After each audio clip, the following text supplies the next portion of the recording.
¿Qué tal, queridos amigos? Pasadas las elecciones, pasadas las inconveniencias, registrado como un hecho increíble la abstención más alta de la que tengamos memoria en los últimos años, pues tenemos que pensar en lo más inminente, en lo más difícil, la relación de México con los Estados Unidos.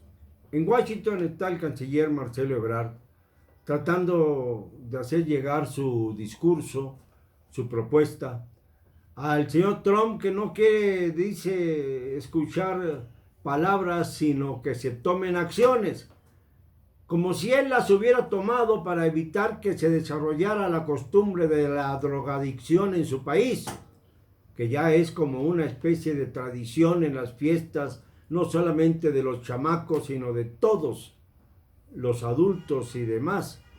Se calman, se relajan, dicen. Bueno, pero de repente surge una institución, Banorte, que le hace caso a un premio Nobel, Robert Mundell, a quien tuve, por cierto, el honor de conocer en La Habana hace algunos años y con quien dialogué, y fue muy, la verdad, muy interesante lo que nos dijo. Dice ahora que basta con aplicar ciertas medidas que tengan que ver con la reciprocidad para acabar con esa ridícula prepotencia de la Casa Blanca, que nos impone unilateralmente, o quiere imponernos unilateralmente, el 5% de aranceles sobre los productos elaborados en México, sobre todos los productos. Si llegase a darse el caso, México perdería aproximadamente 17.500 millones de dólares. Un golpe brutal a nuestra economía. Pues bien, ante esta situación tan alarmante, Banorte propone, con el consejo de Mundell, que hagamos lo mismo, pero que ataquemos los estados en los que Trump está muy por encima electoralmente, es decir, los búnkers electorales del señor Trump, que son precisamente los estados del centro norte de los Estados Unidos. Allí es donde acapara Trump sus votos electorales y con los que ganó además su elección presidencial contra Hillary Clinton hace poco más de 2 años. Esto es interesante porque resulta que de allí nos exportan whisky, tabaco y trigo. Si a esos 3 productos que exportamos de los Estados Unidos se les pone un arancel del 10%, el señor Trump va a temblar, sí, a temblar en sus hemisferios electorales más importantes, en su espacio más importante. ¿Qué va a hacer? ¿Dejar que las cosas se queden así?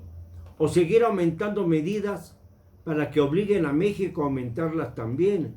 Con el consenso, además, ya de la comunidad internacional, que observa como un acto de miseria humana el que el señor Trump acuse a México del problema de la migración, cuando este es un fenómeno que ataca al mundo entero gracias a la desigualdad brutal que creó el neoliberalismo que nació en los Estados Unidos. Fíjense ustedes cómo el ciclo se cierra. ¿Hay migración? Claro que hay migración, porque aumentó la pobreza, porque aumentó la desigualdad en África, en Europa del Este, en muchas regiones del mundo y por supuesto en Centroamérica y Sudamérica. Y de allí vienen los migrantes que quieren encontrarse no con el paraíso estadounidense, sino con un modus vivendi, es decir, con un modo de vivir, de sobrevivir a la angustia actual. La migración se terminaría, claro, si no hubiera tantas desigualdades, y de ahí el proyecto de que México pudiera, junto con los demás países, entre ellos Estados Unidos, detener la migración dándoles ocupación a los migrantes. Por ejemplo, en el caso, ya lo hemos dicho, del Tren Maya, del tren transísmico, que pudiera darles utilidad a estos migrantes sin necesidad de que tengan que llegar a los Estados Unidos. Esto sería un proyecto. Otro proyecto es el de fortificar los trabajos en Centroamérica para que no haya la necesidad de que los hondureños, los salvadoreños, los nicaragüenses, los guatemaltecos tengan la angustia de buscar refugio en un país con estándares económicos un poquito, nada más un poquito superiores, como es el caso de México. Y claro, cruzan el territorio nacional en ese horrendo aparato ferrocarrilero llamado La Bestia, que lo único que causa es un reguero de muertes a través de sus vías y a través de de todo lo que recorre. Lamentablemente, México no se ha dado cuenta de que de ahí surge la esclavitud que hace toda la tarea dura en las minas, por ejemplo, de Iguala y Cocula, allá donde desaparecieron los estudiantes de la Normal de Ayotzinapa. Allá mismo sigue la esclavitud, nutriéndose con los centroamericanos que vienen en La Bestia o con los que desaparecen de pronto y nunca sabe uno de ellos, cuando ahí están. No tiene nada más la Fiscalía General de la República que darse una vueltecita, porque ahí se encuentran con todos los vicios de este sistema, con la podredumbre humana que lleva a trabajar como esclavos a hermanos nuestros o a nuestros mismos hijos, nietos, hermanos, hermanas. Solamente cuando se sufre en carne propia reaccionan algunos. Y esto es lo que nos mantiene alejados de la civilidad política. Creo que ya es momento de que el presidente López Obrador deje de decir que tenemos con los Estados Unidos una amistad bonita.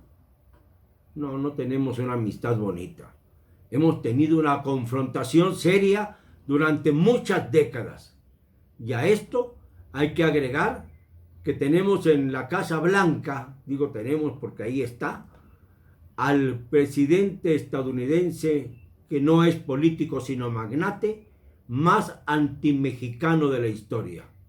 Y frente a eso, debemos hacer todo lo posible por rescatar nuestros valores y defender, por supuesto, más allá de todo, nuestros recursos.